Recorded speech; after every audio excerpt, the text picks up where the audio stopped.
3. El chico ha desaparecido, como en un torbellino de agua revuelta. Barlow parece crecer en estatura. Es como si sus cabellos, peinados hacia atrás al estilo europeo, flotasen alrededor del cráneo. Lleva un traje oscuro y una brillante corbata roja con un nudo impecable. Callahan cree que Barlow forma parte de la oscuridad que lo rodea. Los padres de Mark Petrie yacen muertos a sus pies con los cráneos destrozados. Cumple tu parte del trato, chamán. Aunque, ¿por qué debería hacerlo? ¿Por qué no lo ahuyenta y queda en tablas por esta noche? ¿O lo mata sin más? Algo le dice que no es una buena idea, nada buena, pero no sabe por qué. Las palabras de moda que le han ayudado en anteriores momentos de crisis tampoco le serán de ayuda. No se trata de anomia, falta de empatía o del dolor existencial del siglo XX. Se trata de un vampiro. Y la cruz, la que hasta el momento ha brillado con fuerza, se está apagando. El miedo le asalta el estómago como se convierte en un amasijo de cables incandescentes. Barlow se dirige hacia Callahan atravesando la cocina de los de Petrie y Callahan distingue los colmillos con claridad porque Barlow sonríe. Es la sonrisa del ganador. Callahan retrocede un paso, luego 2. A continuación, las nalgas chocan contra el canto de la mesa y ésta se desliza hacia la pared. Ya no queda otro sitio a donde ir. Es triste ver cómo se derrumba la fe de un hombre, dice Barlow y se abalanza sobre él. ¿Qué se lo impide? La cruz que Callahan sujeta en alto ya está apagada. Ya no es más que un pedazo de yeso, un artículo barato de marquetería que su madre le compró en una tienda de recuerdos de Dublín, seguramente a precio de reventa. El poder que le había enviado con una sacudida de brazo arriba, el voltaje espiritual suficiente como para echar abajo paredes y despenuzar piedras, ha desaparecido. Barlow se la arranca de los dedos. Callahan grita desesperado. Es el grito de un niño que de súbito descubre que el hombre del saco siempre ha existido y que ha estado esperando paciente y metido en el armario para perseguirlo una vez más. Entonces, cuando oye un sonido por el resto de su vida, desde Nueva York y las carreteras que le ha perseguido, secretas de Estados Unidos, hasta las reuniones de Alcohólicos Anónimos de Topeka, donde al fin recupera la sobriedad, hasta la última estación de Detroit, hasta su vida allí, en Calabrian Sturgis. Recordará el sonido cuando le graben la cicatriz en la frente y solo le quede esperar la muerte. Lo recordará cuando sea asesinado. Es el sonido de 2 chasquidos secos al tiempo que Barlow parte los brazos de la cruz y el ruido sordo de cuando arroja los restos al suelo. Y también recordará el pensamiento ridículo y delirante que lo asaltó cuando Barlow se abalanzaba sobre él. Dios, necesito un trago.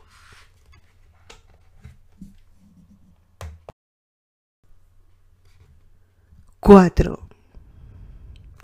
El padre se volvió hacia Roland, Eddie y Susana con la mirada de alguien que está reviviendo el peor momento de su vida.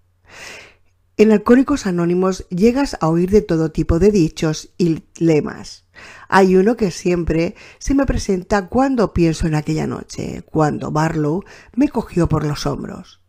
¿Cuál?, preguntó Eddie. Ten cuidado con lo que deseas, respondió Callahan, porque puede convertirse en realidad. Echo un trago, concluyó Roland. Vaya si lo eché, afirmó Callahan. 5. Las manos de Barlow son fuertes, implacables. Al tiempo que Callahan se ve proyectado hacia adelante, comprende lo que va a suceder. No, la muerte no. La muerte sería algo misericordioso en comparación con aquello. No, por favor, no. Trata de decir, pero las palabras no le salen de su boca, solo un débil y endeble gemido. Ahora, sacerdote, susurra al vampiro. La boca de Callahan queda presionada contra la carne hedionda del gélido pescuezo del vampiro. No hay anomia, ni disfunción social, ni ramificaciones éticas o raciales. Solo el hedor a muerte y una vena abierta y palpitante gracias a la sangre infecta y muerta de Barlow. Ninguna sensación de angustia existencial. Ningún pesar posmoderno por la muerte del sistema de valores estadounidense, ni siquiera sensación de la culpa religiosa y psicológica del hombre occidental. Solo la lucha por aguantar la respiración para siempre jamás, o la de volver la cabeza, o la de hacer ambas cosas. No puede. Aguanta durante lo que le parecen eones, bañando de sangre sus mejillas, la barbilla y la frente como una pintura de guerra. En vano. Al final hace lo que todos los alcohólicos tienen que hacer una vez que la bebida los ha cogido por las orejas. Bebe. Strike 3. Eliminado.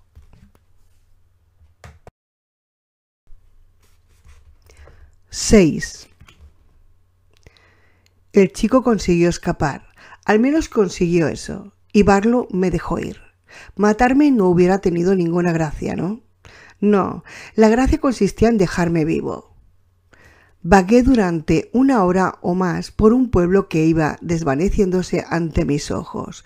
No existen muchos vampiros tipo 1 y eso es toda una suerte porque un tipo 1 puede crear un infierno de confusión y caos en un periodo de tiempo extremadamente corto. El pueblo ya estaba medio infectado, pero yo estaba demasiado ciego, demasiado conmocionado para darme cuenta. Además, ninguno de los vampiros recién convertidos se me habían aproximado. Barlow me había impuesto su marca como Dios dejó la suya en Caín antes de expulsarlo a morar la tierra de Nod. Por su fe y su sello, como dirías tú, Roland. En el callejón, junto al drugstore de Spencer, había una fuente pública, una de esas fuentes que el Departamento de Sanidad prohibiría años después, aunque en aquellos días había 1 o 2 en cada pueblo pequeño. Me limpié la sangre de Barlow de la cara y el cuello. También traté de sacármela del pelo y luego fui a St. Andrew, mi iglesia. Había decidido que iba a rezar para que se me concediera una segunda oportunidad, no al Dios de los teólogos que creen que, a fin de cuentas, todo lo sagrado y lo pecaminoso procede del interior de uno, sino al Dios de toda la vida, el que ordenó a Moisés que no dejara vivir a hechicera alguna, el que le concedió a su hijo el poder de resucitar de entre los muertos. Una segunda oportunidad era lo único que quería, mi vida por ella. Para cuando llegué a St. Andrew, iba casi corriendo. Para llegar al interior había que atravesar 3 puertas. Alcancé la intermedia. Desde algún lugar me llegó el estruendo del tubo de escape de un coche y la risa de alguien. Recuerdo aquellos sonidos con mucha claridad. Es como si señalizaran la frontera de mi vida como sacerdote de Santa Iglesia Católica Apostólica Romana. —¿Qué le ocurrió, corazón? —preguntó Susana. —La puerta me rechazó —contestó Callahan. Tenía un picaporte de hierro y cuando lo toqué, escupió una llamarada como si lo hubiera alcanzado un rayo por dentro. Me envió escaleras abajo hasta el camino de cemento. Me hizo esto. Alzó la mano derecha cubierta de cicatrices.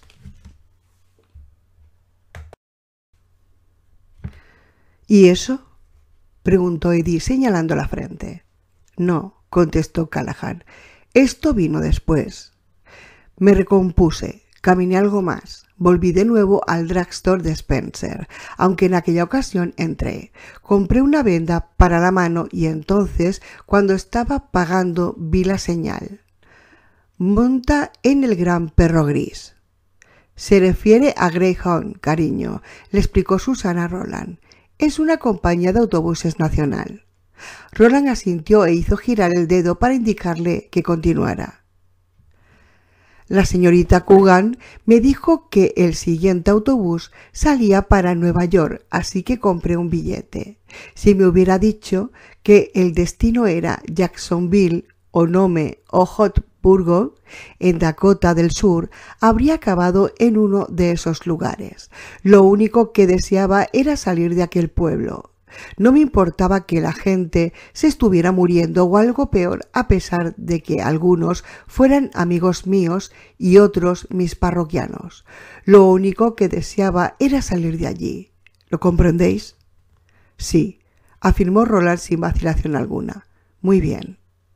Callahan lo miró de frente y lo que descubrió pareció tranquilizarlo un poco. Cuando continuó parecía más calmado. Loretta Coogan era una de las solteronas del pueblo. Seguro que la asusté porque dijo que tendría que esperar el autobús fuera. Salí. Al final llegó el bus. Subí y le di el billete al conductor, quien se quedó con su mitad y me devolvió la mía. Me senté y el autocar emprendió la marcha. Pasamos por debajo del semáforo intermitente de color ámbar situado en el centro del pueblo. Ya habíamos recorrido casi los 2 primeros kilómetros. Los 2 primeros kilómetros de carretera que me trajeron hasta aquí. Más tarde, tal vez a las 4:30 de la madrugada, todavía era de noche. El autocar se detuvo en...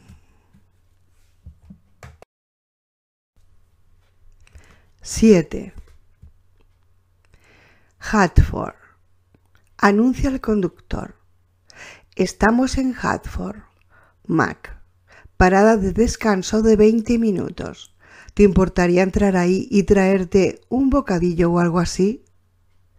Callahan busca a tientas el reloj en el bolsillo con la mano vendada. Y casi se cae. Siente el regusto de la muerte en los labios. Un regusto asqueroso y harinoso como el de una manzana podrida. Necesita algo con que quitárselo y si no existe nada que lo quite, al menos que lo cambie. Y si no existe nada que lo cambie, al menos que lo disimule, como cuando se tapa un feo boquete en un suelo de madera con una alfombra barata. ¿Puede traerme una botella?, le dice al conductor tendiéndole un billete de 20. Señor, las normas... Y quédese el cambio, claro. Con una botella pequeña me conformo. No quiero que nadie arme follón en mi autobús. Llegaremos a Nueva York en un par de horas. Una vez que estemos allí, puede comprarse lo que le apetezca. El conductor trata de sonreír. Es la ciudad de la diversión, ya sabe. Callahan ya no es el padre Callahan. La llamarada que había expulsado el picaporte lo había dejado claro. Añade 10 más a los 20. Le está atendiendo $30. Vuelve a repetirle al conductor que con una botella de medio litro se conforma y que no espera que le devuelva el cambio. Esta vez el conductor, que no es tonto, coge el dinero. Pero después no me arme un follón, le repite. No quiero que nadie arme follón en mi autobús. Callahan asiente con la cabeza. Nada de armar follones. Esos son 4 de 10. El conductor entra en el local, que es una mezcla de tienda de comestibles, licorería y restaurante de carretera a la entrada de Hartford. En el filo de la mañana, bajo luces amarillas de alta intensidad. Hay carreteras secretas en Estados Unidos, carreteras ocultas. Aquel lugar descansa en una de las rampas de entrada que conduce a esa red de carreteras del lado oscuro, y Callahan lo percibe.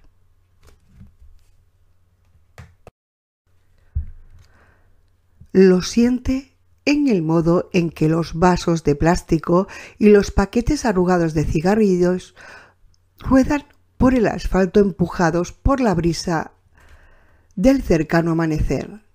Lo susurra la señal de los surtidores de gasolina, la que dice: cuando sea de noche, el importe de la gasolina se abonará por adelantado. Está en el adolescente de la acera de enfrente, sentado en la entrada del porche a las 4:30 de la madrugada, con la cabeza entre los brazos. Un ensayo mudo sobre el dolor. Las carreteras secretas están ahí fuera, cerca, y le susurran. Vamos, colega, dicen. Aquí lo olvidarás todo, incluso el nombre que te pusieron cuando eras más que un bebé desnudo y desconsolado, todavía embadurnado de la sangre de tu madre. Te pusieron un nombre como se ata una lata a la cola de un perro, ¿verdad? Pero no tienes por qué arrastrarla por todas partes. Ven, vamos. Sin embargo, no va a ninguna parte. Está esperando al conductor del bus, que aparece en menos que canta un gallo con una botella de medio litro de whisky Old Long Cabin en un envoltorio de papel marrón. Es una marca que Callahan conoce muy bien. Una pinta de aquello seguro que no sube a más de $2.25 allí, en el culo del mundo. Lo que significa que el conductor del autobús se acaba de ganar una propina de $28. Centavo arriba, centavo abajo. No está mal. Es el estilo americano, ¿no? Dar mucho y obtener poco. Y si el Long Cabin se lleva ese asqueroso regusto de la boca, mucho peor que la palpitación de la mano quemada, habrá valido todos y cada uno de los centavos de esos 30 pavos. Cojona, incluso valdría uno de los grandes. Nada de follones, le advierte el conductor. Si empieza a armar follón, lo suelto en medio de la autopista Cross Bronx. Le juro por Dios que lo hago. Para cuando Greyhound entra en la terminal de autobuses de Port Authority, Don Callahan está borracho. Sin embargo, no arma follones. Se limita a quedarse sentado hasta que llega la hora de bajarse y unirse a la marabunta humana de las 6 en punto, bajo las frías luces de los fluorescentes. Yonkis, taxistas, limpiabotas, chicas que te la chupan por $5, polis haciendo girar sus porras, camellos con sus radiotransistores, obreros que acaban de llegar de Nueva Jersey. Callahan se une a ellos, borracho pero tranquilo. Los polis que hacen girar sus porras apenas le dedican una segunda mirada. El aire de Port Authority huele a humo de cigarrillo, de canutos y de tubo de escape. Los motores de los autobuses de la dársena retumban. Parece como si todo el mundo acabara de salir de prisión. Bajo los fríos y blancos fluorescentes, todos parecen muertos. No, piensa, caminando bajo una señal que reza: salida. Muertos no. No es exacto. Parecen no muertos. 8. Tío, tú sí que has estado en la guerra, dijo Eddie. En las de Grecia, en las de Roma y en las de Vietnam. Cuando el viejo amigo había comenzado su historia, Eddie había esperado que los llevara al galope hasta el momento en que entraría en la iglesia y pudieran ver lo que tuviese allí escondido. No había esperado sentirse conmovido ni mucho menos afectado, pero así había sido. Callahan conocía cosas que Eddie creía que nadie más conocía. La tristeza de los vasos de plástico rodando sobre el asfalto, la desesperanza oxidada de aquella señal de los surtidores de gasolina, el aspecto del mundo bajo, una mirada humana poco antes del amanecer. Y sobre todo la urgencia de la necesidad. ¿En la guerra? No sé, contestó Callahan. A continuación suspiró y asintió. Sí, supongo que sí. Me pasé todo ese primer día en salas de cine y la noche en Washington Square Park. Vi que la otra gente, sin un techo bajo el que cobijarse, se cubría de periódicos, así que hice lo mismo. Un ejemplo de cómo la vida, su calidad y consistencia parecía haber cambiado para mí el día del funeral de Danny Glick. No lo comprenderéis de inmediato, pero permitidme abusar un poco más de vuestra paciencia. Miró a Eddie y sonrió. No te preocupes, hijo, no me voy a pasar el día hablando, ni siquiera la mañana. Continúe y cuéntelo del modo que a bien tenga, respondió Eddie. Callahan estalló en carcajadas. Digo gracias, Ea, te digo muchas, pero que muchas gracias. Lo que iba a contaros es que me cubrí la mitad del cuerpo con el Daily News y los titulares decían: los hermanos de Hitler caen sobre Queens. Dios santo, los hermanos de Hitler, exclamó Eddie. Los recuerdos. Una pareja de tarados apaleaban. ¿A quiénes? ¿A los judíos? ¿A los negros? A ambos, concretó Callahan, y les grababan esvásticas en la frente. No tuvieron oportunidad de acabar la que me querían grabar a mí. Y menos mal, porque lo que tenían pensado para después de los cortes era algo más que una simple paliza. Ocurrió años después, cuando volví a Nueva York.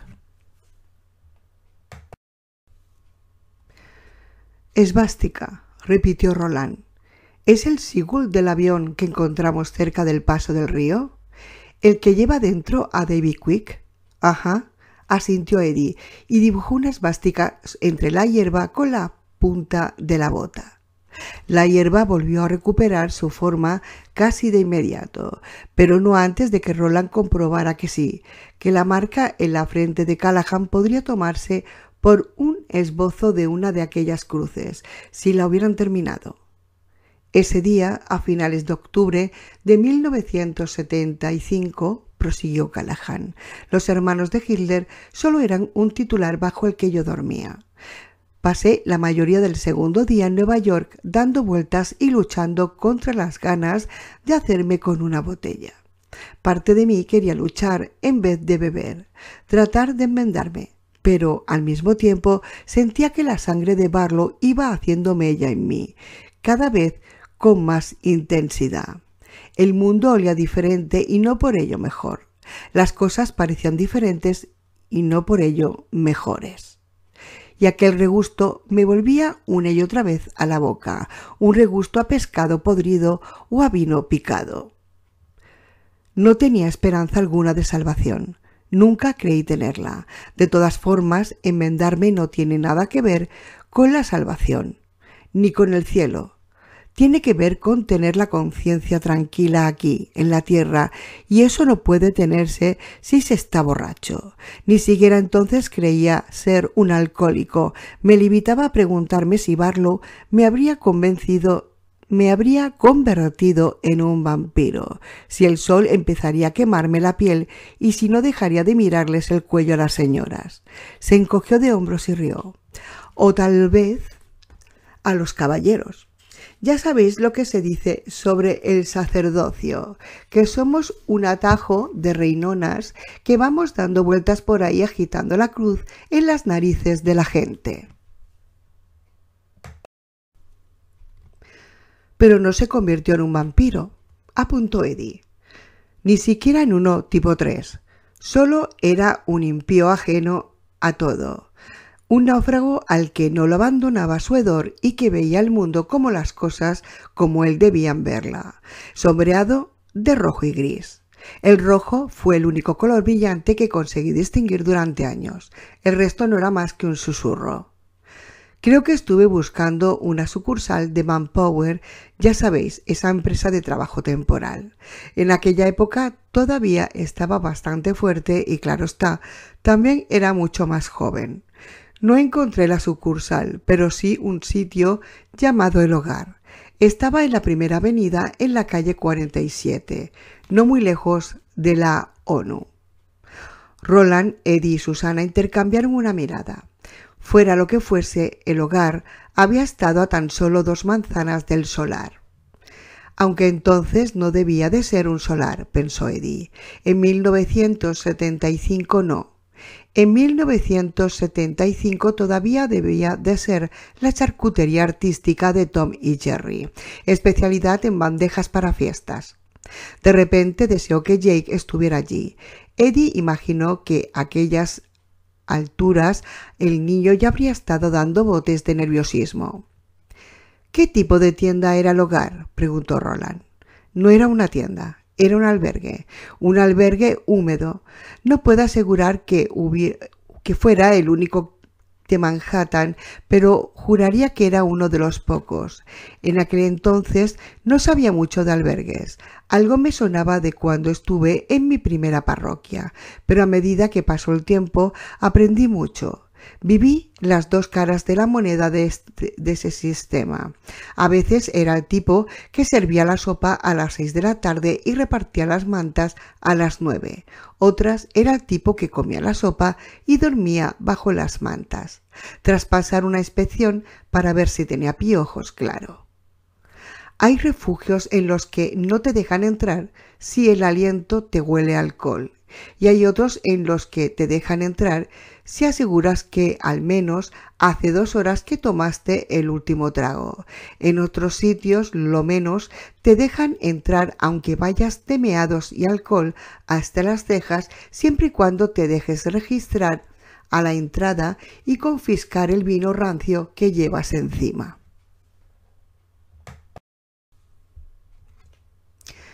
Una vez que se han ocupado de eso, te meten en una sala especial cerrada, con los demás tipos que ya no pueden caer más bajo. No puedes escabullirte para echar otro trago si cambias de opinión, y no hay posibilidad de asustar a la gente que está menos trompa que tú, si te entra el delirium tremens y empiezas a ver salir gusanos de las paredes. No se admitían mujeres en el calabozo, porque tenían todos los puntos para que acabaran violadas.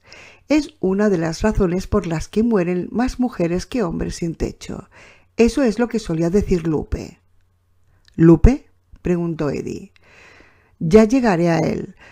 Por ahora baste decir que era el artífice de la política sobre el alcohol de El Hogar. En El Hogar guardaban la bebida bajo llave, no a los borrachos. Te permitían tomar un trago si lo necesitabas y si prometías que no ibas a armar jaleo. Y un traguito más pequeño y de algo no tan fuerte como sedante. No es el procedimiento médico recomendado, ni siquiera estoy seguro de que fuera legal, puesto que ni Lupe ni Rowan Magruder eran médicos, pero parecía funcionar. Una noche ajetreada aparecí sobrio y Lupe me puso a trabajar. Trabajé gratis durante un par de días y entonces Rowan me llamó a su oficina, un cuartucho no más grande que el armario de las escobas. Me preguntó si era alcohólico. Le dije que no. Me preguntó si la policía me buscaba. Le dije que no. Me preguntó si escapaba de algo. Le dije que sí. De mí mismo. Me preguntó si quería trabajar y rompí a llorar. Consideró aquello como un sí. Me pasé los 9 meses siguientes, hasta junio de 1976, trabajando en el hogar.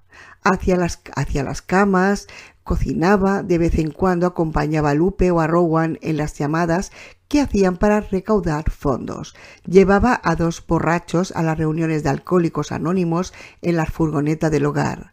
Dispensaba algunos tragos a tipos que se estremecían de tal modo que a duras penas conseguían sujetar el vaso. Pasé a encargarme de los libros porque se me daba mejor que a Magruder o a Lupe o a cualquiera de los tipos que trabajaban allí. No fueron los días más felices de mi vida, no diría tanto, y el regusto de la sangre de Barlow nunca abandonó mi boca, pero fueron días benditos. No pensaba demasiado, me limitaba a agachar la cabeza y a hacer lo que me pidieran. Comencé a sanar. En algún momento a lo largo de aquel invierno me di cuenta de que había comenzado a cambiar. Fue como si hubiera desarrollado una especie de sexto sentido. A veces oía el tintineo de unas campanillas. Era horroroso, aunque al mismo tiempo agradable. Otras, cuando estaba en la calle, todo se oscurecía, incluso cuando el sol brillaba. Recuerdo que miraba al suelo para comprobar que mi sombra no había desaparecido. Estaba seguro de que no la encontraría, pero siempre estaba allí. El catet de Roland intercambió una mirada. A veces se añadía un elemento olfativo a aquellas fugas, un olor acre, como a cebolla mezclada con metal caliente. Comencé a sospechar que había desarrollado una especie de epilepsia. ¿Acudió a un médico?, preguntó Susana. No lo hice. Tenía miedo de que me encontrara algo más. Un tumor cerebral que me parecía lo más probable. Lo que hice fue agachar la cabeza y seguir trabajando. Y entonces una noche fui al cine de Times Square para ver una reposición de 2 películas del oeste de Clint Eastwood. Lo que solían llamar un spaghetti western. Sí, respondió Eddie. Comencé a escuchar las campanillas. Era un repique y a percibir aquel olor más fuerte que nunca. Todo aquello procedía de algún sitio frente a mí, a la izquierda. Miré en aquella dirección y vi a 2 hombres, uno bastante mayor y el otro más joven. Fueron fáciles de localizar porque el lugar estaba casi vacío. El más joven estaba inclinado sobre el otro, que no apartaba los ojos de la pantalla, aunque tenía el brazo alrededor de los hombros del más joven. Si hubiera sucedido cualquier otra noche, casi no habría dudado de lo que estaba pasando, pero aquella noche no. Nunca había visto aquella luz. Era como la oscuridad que a veces percibía en la calle, como el olor.